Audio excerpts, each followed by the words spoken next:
Hello दोस्तों, कैसे आप सभी। आप सभी का अपने इस यूट्यूब चैनल में बहुत बहुत स्वागत है। तो चलिए दोस्तों, आज हम बात करने वाले हैं ऐसे सरकारी कर्मचारी की, यदि कार्मिक की मृत्यु हो जाती है, भगवान ना करे ऐसा किसी के साथ हो, लेकिन यदि ऐसा हो जाता है तो आगे क्या कार्यवाही करनी होती है। तो देखिए, सबसे पहले जो है मृत कार्मिक का मृत्यु प्रमाण पत्र प्राप्त करना होता है, जिसकी आप मूल प्रति प्राप्त कर सकते हैं और फोटोकॉपी करवा सकते हैं। ठीक है। उसके बाद में सेवा समाप्ति आदेश जारी करवाना होता है। जहाँ पर वह अभी सर्विस कर रहा है वहाँ पर सेवा समाप्ति आदेश जारी करवाना होता है। तो सेवा समाप्ति आदेश जारी करने हेतु कार्मिक का मृत्यु प्रमाण पत्र और मूल प्रति जो है वो, और सर्विस रिकॉर्ड जो है उसके पहले पेज की फोटोकॉपी। ठीक है। और डीडीओ जो है एक कवरिंग लेटर देगा उनको, जो है नियुक्ति कार्यालय में, मतलब जहाँ पर उन्होंने ज्वाइनिंग की थी वहाँ पर प्रेषित करना होता है, भेजना होता है। ठीक है। उसके बाद में सेवा समाप्ति आदेश जारी होने के बाद, जैसे उसका सेवा समाप्ति आदेश जारी होता है, साला दर्पण पोर्टल जो होता है उससे मृत कार्मिक को ऑनलाइन कार्य मुक्त किया जाता है। मतलब उसको कार्य, जैसे कार्य ग्रहण करवाया जाता है, इसी प्रकार कार्य मुक्त किया जाता है। ठीक है। कार्य ग्रहण में वो उस स्कूल में ज्वाइनिंग करता है और कार्य मुक्त में उसकी सेवा समाप्त होती है। तो कार्य मुक्त करवाया जाता है। उसके बाद में जो 9 महीने की होती है उससे फॉर्म वगैरह भरवाया जाता है। और ये भरवाने के बाद में क्या होता है कि कार्यालय स्तर पर नॉमिनी के साइन फोटो वगैरह मांगे जाते हैं। ठीक है। जहाँ भी हस्ताक्षर करने होते हैं वहाँ करवाए जाते हैं। उसके बाद में मृत्यु वाली तिथि तक कार्मिक की सेवा पुस्तिका जो है संधारण किया जाता है, उसमें लेखा जोखा रखा जाता है और सेवा समाप्ति का आदेश लिख दिया जाता है जिस दिन कार्मिक की मृत्यु होती है। ठीक है।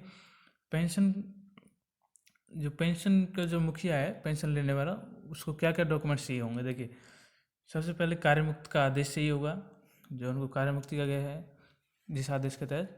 उसके बाद में ऋण कोई बकाया तो नहीं है, कोई लोन वगैरह तो बकाया नहीं है, उसका प्रमाण पत्र होना चाहिए। और अंतिम भुगतान जो है, पे मैनेजर से जो अंतिम भुगतान की रसीद है, अंतिम पेमेंट जो सैलरी मिली थी उसकी रसीद, सेवा समाप्ति का आदेश, मृत्यु प्रमाण पत्र, आदेय प्रमाण पत्र, और विभागीय कार्रवाई कोई लंबित तो नहीं है, कोई प्रकरण तो चालू नहीं है। ठीक है।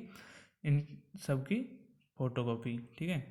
उसके बाद में देखिए, आगे देखते हैं सातवां। देखिए, पे मैनेजर तथा एसएसओ आईडी जो होती है उस कार्मिक की, उसमें जो है नॉमिनी जिसको भी बनाया है, हो सकता है उनकी वाइफ को बनाया हो, बच्चों को बनाया हो, तो उनका बैंक अकाउंट अपडेट करना होता है पे मैनेजर पर।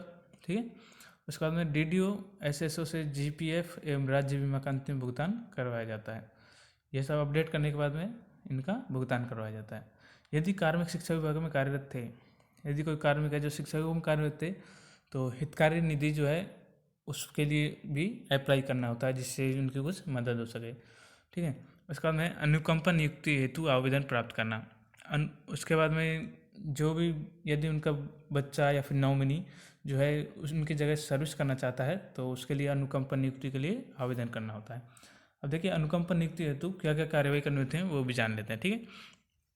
अनुकंपा हेतु नॉमिनी स्वयं आवेदन करती है। यदि कोई नॉमिनी जिसको बनाया है वह स्वयं आवेदन करता है तो शपथ पत्र की आवश्यकता नहीं है। यदि नॉमिनी का पुत्र या अविवाहित पुत्री आवेदन करे तो आवेदक के भाई जो भी आवेदन करे उसके भाई बहन और नॉमिनी तीनों की सहमति का शपथ पत्र जरूरी है। ठीक है। उसके बाद में आवेदक द्वारा परिवार के भरण पोषण का शपथ पत्र भी होना जरूरी है। जो आवेदन कर रहा है कि मैं परिवार का भरण पोषण करूंगा, इसके लिए शपथ पत्र जरूरी है। आवेदक की जो भी मार्कशीट या सर्टिफिकेट्स हैं वो सारे जरूरी है, माध्यमिक, उच्च माध्यमिक, स्नातक, जो भी उसके बाद सर्टिफिकेट्स हैं उनकी अंक तालिका। ठीक है। उसके बाद में आवेदक का संतान संबंधी शपथ पत्र कि मैं भविष्य में 2 से ज़्यादा संतान उत्पन्न नहीं करूँगा, और अविवाहित है तो दहेज नहीं लेने का भी शपथ पत्र देना होता है। ठीक है। क्योंकि गवर्नमेंट सर्विस में नियम है कि जो गवर्नमेंट सर्विस कर रहा है उसको 2 से ज़्यादा पुत्री वो संतान ना हो और वह दहेज ना ले। ठीक है। उसके बाद देखो, कार्मिक द्वारा मनोनय किया हुआ है तो ग्रेजुटी का भुगतान नॉमिनी को होगा। यदि कार्मिक ने पहले से लिखा हुआ है कि किसको देना है उसका भुगतान, तो ग्रेजुटी भुगतान नॉमिनी को होगा। और यदि नहीं लिखा हुआ है तो ग्रेजुटी भुगतान जो है अविवाहित पुत्रियों, पुत्रों तथा पत्नी सबको समान रूप से होगा। ठीक है। उसके बाद देखो, पीपीओ अंक जारी होने के पश्चात पीएल के अंतिम भुगतान हेतु पेंशन विभाग से बजट की डिमांड करना तथा पीएल का अंतिम भुगतान करना। जो उनकी छुट्टियाँ पेंशन पड़ी हुई थी, बची हुई थी, उनका अंतिम भुगतान किया जाता है। और कोरोना के टाइम में यदि ड्यूटी लगी है, संक्रमित होने के कारण मृत्यु हुई है, तो गवर्नमेंट के आदेश दिनांक 11/4/2020, चिकित्सा विभाग के आदेश दिनांक 1/12/2020 एवं निदेशक महोदय बीकानेर के आदेश क्रमांक 3/5/2021 के अनुसार 50 लाख की अनुग्रह राशि हेतु आवेदन की कार्रवाई करना। तो यदि कोरोना कारण किसी की मृत्यु होती है तो उसको 50 लाख गवर्नमेंट की तरफ से मिलते हैं, तो इनके लिए भी आवेदन करना होता है। तो दोस्तों आशा करता हूँ कि आपको ये वीडियो समझ आया होगा और एजुकेशन पर्पज़ के लिए ये वीडियो बनाया गया है। यदि आप ऐसी